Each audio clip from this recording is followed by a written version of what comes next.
Assalamualaikum warahmatullahi wabarakatuh. Lanjut lagi pembahasan kita mengenai macam-macam hewan.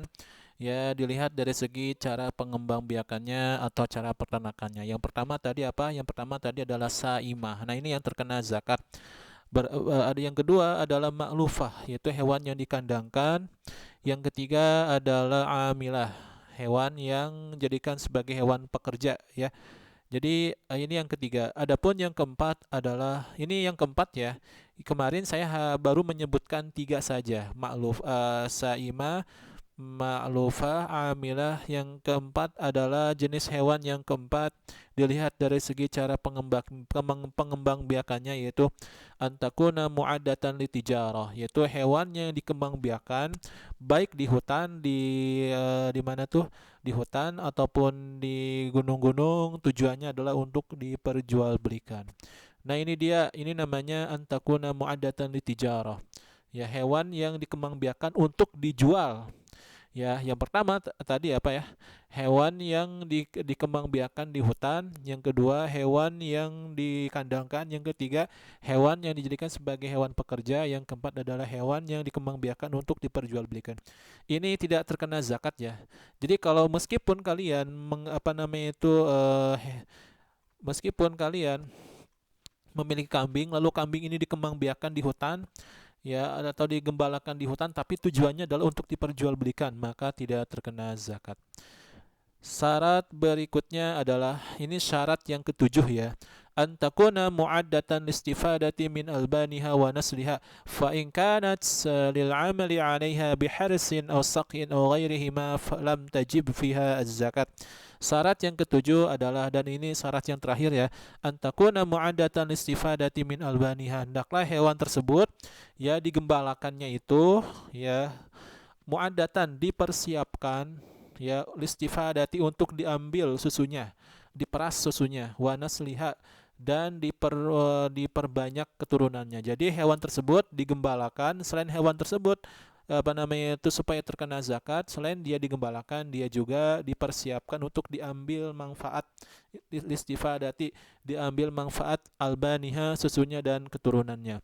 Maksudnya apa? Fa in kanat lil amali 'alaiha biharsin aw saqin aw ghairihi ma lam tajib fiha zakat. Jika fa in kanat, jika hewan tersebut lil amali 'alaiha, ya apa namanya itu dipersiapkan untuk sebagai hewan pekerja. Lil amali 'alaiha dipersiapkan untuk sebagai hewan pekerja, biharsin yaitu membajak sawah, aw saqin atau mengangkut air, ghairihima atau selain dari keduanya, maka tidak terkena zakat. Ya, ini namanya eh, hewan sapi yang memenuhi syarat. Ya, karena hewan ini contoh untuk hewan yang mana dia digembalakan, tapi tujuannya adalah untuk diambil susunya, ya, diambil susunya, diperah susunya. Ini juga sama. Ini juga sama, hewan ini terkena zakat ya. Karena hewan ini dikembangbiakan di padang rumput, tujuannya adalah untuk diperbanyak keturunannya, ya. Jadi apa sih namanya itu, sebelum kita memasuki ini, kita akan bahas dulu. Jadi untuk hewan yang mana meskipun hewan tersebut, sapi tersebut, unta tersebut, kambing tersebut, dia digembalakan di padang pasir, ya, hewan tersebut sudah 1 tahun di padang pasir atau di padang rumput, dan akan tetapi hewan yang kalian miliki tersebut, ya, diperuntukkan untuk diperjualbelikan, diperuntukkan untuk sebagai hewan pekerja, maka tidak terkena zakat. Ya, jadi hewan yang terkena zakat adalah hewan yang digembalakan di hutan lebih dari 1 tahun atau lebih dari 6 bulan, tapi tujuannya adalah untuk diambil susunya ataupun keturunannya. Kalau misalnya digembalakan tujuannya untuk jadikan sebagai hewan pekerja, atau tujuannya untuk jadikan sebagai hewan pembajak, atau tujuannya sebagai hewan untuk mengangkut air, atau tujuannya tersebut ya digunakan untuk apa namanya itu diperjualbelikan lagi di pasaran, maka ini terkena zakat. Karena di antara syarat terkena zakat hewan tersebut, yang keenam tadi apa? Yang keenam tadi adalah digembalakan.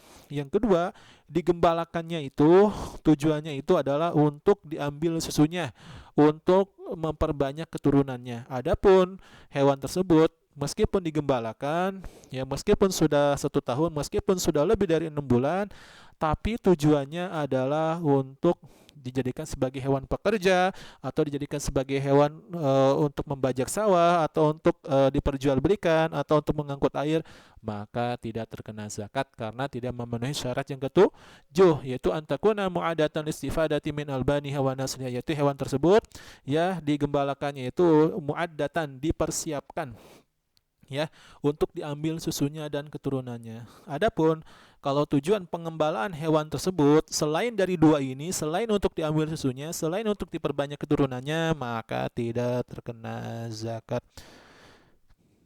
Ya, demikian yang bisa saya sampaikan. Assalamualaikum warahmatullahi wabarakatuh.